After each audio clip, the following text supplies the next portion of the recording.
कि सरकार को हम केवल यही संदेश देना चाहते हैं कि हम जो कार्य कर रहे हैं कृषि और ग्रामीण विकास के क्षेत्र में, जितना रेगुलेशन का काम कर रहे हैं, एग्रीकल्चरल क्रेडिट को लेकर के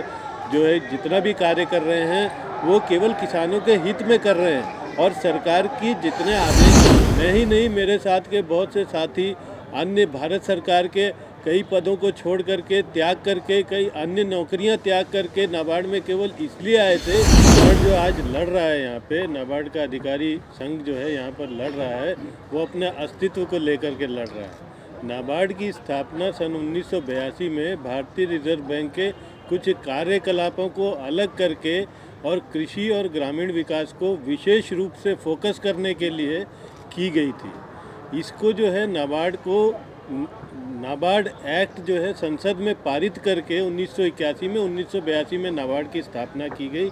और भारतीय रिजर्व बैंक के कुछ विभागों को इस कार्य को संपादित करने के लिए एक साथ जो है वो नाबार्ड में समायोजित किया गया। नाबार्ड ने सन 1982 से कार्य करना शुरू किया तो नाबार्ड की स्थापना के बाद में बैंकिंग रेगुलेशन एक्ट और भारतीय रिजर्व बैंक एक्ट में संशोधन करके नाबार्ड को अतिरिक्त अधिकार दिए गए कि जो कार्य कृषि और ग्रामीण विकास में पहले भारतीय रिजर्व बैंक कर रहा था वो सारे कार्य जो है वो नाबार्ड करेगा। और नाबार्ड को अपनी भूमिका निभा रहा है। सन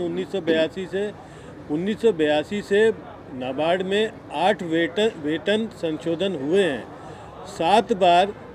परिपाटी के आधार पर भारतीय रिजर्व बैंक के समकक्ष जो है वो वेतनमान संशोधन किया गया है। उसका अनुमोदन भारत सरकार द्वारा साल दर साल 7 बार किया गया है, लेकिन 8वीं बार जो है वो एक तरीके से ऐसा वेतन संशोधन किया गया है जिससे वेतन विसंगतियां जो है वो पैदा हो गई हैं। कुछ सिद्धांतों की जो है वो अवहेलना हो गई है, जैसे समान कार्य के लिए समान वेतन जो है उस सिद्धांत की खुले रूप से जो है अवहेलना हुई है कि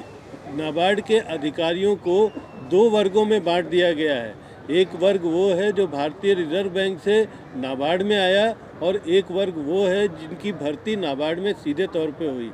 तो जो भारतीय रिजर्व बैंक से जो अधिकारियों का वर्ग आया है उनको भारतीय रिजर्व बैंक के समकक्ष वेतन और भत्ते जो है दे दिए गए हैं और जो नाबार्ड में भर्ती हुए हैं उनके वेतन और भत्तों में कटौती कर दी गई है। इसके अतिरिक्त जो है ये बताएं कि जो वेतन संशोधन हुआ है उसमें एक ही स्तर का अधिकारी यदि एक भत्ता महंगाई मिला करके संशोधन के पहले जितनी मात्रा में वेतन वो भत्ता पा रहा था वो संशोधन के पश्चात वही भत्ता कम हो गया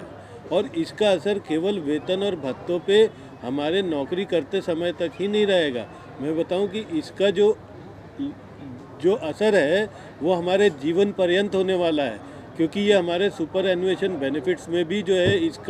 इसकी गणना की जाएगी। हमारी पेंशन, हमारी ग्रेच्युटी और अन्य जो हमारे रिटायरमेंट के बेनिफिट हैं, जो रिटायरमेंट पे लाभ मिलते हैं किसी भी कर्मचारी को, वो जो है उनमें जो है कमी हो जाएगी। मैं आपको एक चीज़ बता दूं कि मैं खुद जब आज सन 1992 में नाबार्ड में आया था, आज से 31 साल पहले, तो मैं केवल इसलिए आया था कि नाबार्ड में जो वेतन और भत्ते हैं वो भारतीय रिजर्व बैंक के समकक्ष मिलते हैं।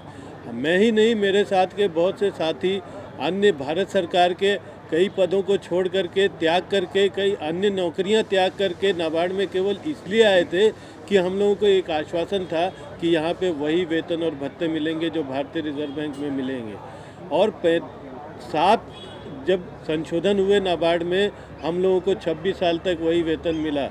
हम लोगों को 26 साल वो वेतन मिलने के बाद में 27वें साल में हमारे साथ में धोखा हुआ है। हम ये मानते हैं कि जो एक परिपाटी चली आ रही थी उसको भारत सरकार ने तोड़ा है और हम यही चाहते हैं कि भारत सरकार जो है इस परिपाटी के आधार पर, जैसा जो है ट्रेडिशन चल रहा था, एक कस्टम था, उसी को कंटिन्यू करते हुए, उसी को जारी रखते हुए हमारा नया वेतन संशोधन जो 2017 से 22 का हुआ है उसको भी पहले के आधार पर ये करे और हमारे जो वेतन और भत्ते हैं वो भारतीय रिजर्व बैंक के समकक्ष ही जो है हमको भी मिले। अगर आपकी ये मांग जैसे अभी सरकार के सामने रख रहे हैं आप पूरी नहीं होती तो आंदोलन को कैसे आगे ले जाएंगे?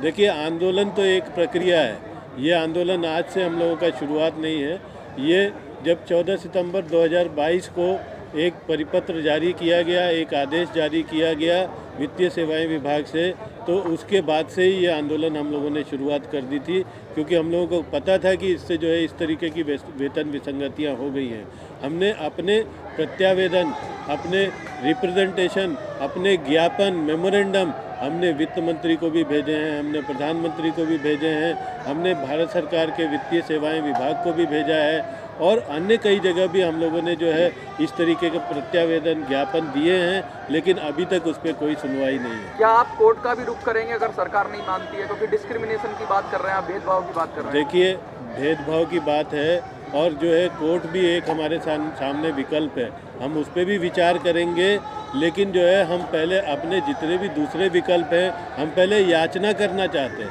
हम यहाँ पे बैठे हैं, हम एक याचक के रूप में बैठे हैं कि हमारी याचना पे विचार तो हो, पुनर्विचार हो, उसकी समीक्षा हो। यदि हमारे ये सारे विकल्प समाप्त हो जाते हैं तो जो भी विकल्प हमारे सामने होगा हम उस पर विचार करेंगे और उस पर उचित निर्णय लेंगे कि क्या हमें कोर्ट का रुख लेना है, नहीं लेना है। उस पर जरूर ये एक विकल्प जरूर हमारे सामने है। तमाम डिजिटल मीडिया और चैनल्स के माध्यम से क्या संदेश देना चाहते हैं आप सरकार को और देशवासियों को? देखिए, सरकार को हम केवल यही संदेश देना चाहते हैं कि हम जो कार्य कर रहे हैं कृषि और ग्रामीण विकास के क्षेत्र में, जितना रेगुलेशन का काम कर रहे हैं, एग्रीकल्चरल क्रेडिट को लेकर के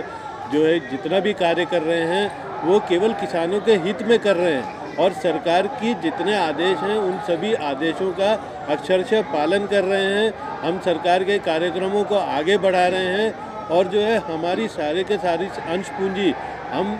नाबार्ड जो है, आपको बताऊं कि नाबार्ड एक ऐसी वित्तीय संस्था है जो कि 100% जिसमें भारत सरकार की ही हिस्सेदारी है, किसी अन्य संस्था की कोई प्राइवेटाइजेशन कुछ भी नहीं है। हम पूर्ण रूप से भारत सरकार के स्वामित्व वाली संस्था हैं, और हम भारत सरकार का ही कार्य कर रहे हैं, और जो भी हम लोगों को मैंडेट दिया जाता है हम उसका बहुत ही ईमानदारी से पालन कर रहे हैं। हम यही चाहेंगे कि यदि हम मजबूत रहेंगे तो हम जिनके लिए काम कर रहे हैं उनको और मजबूती से देख पाएंगे। तो हमारी यही याचना है कि हमारे साथ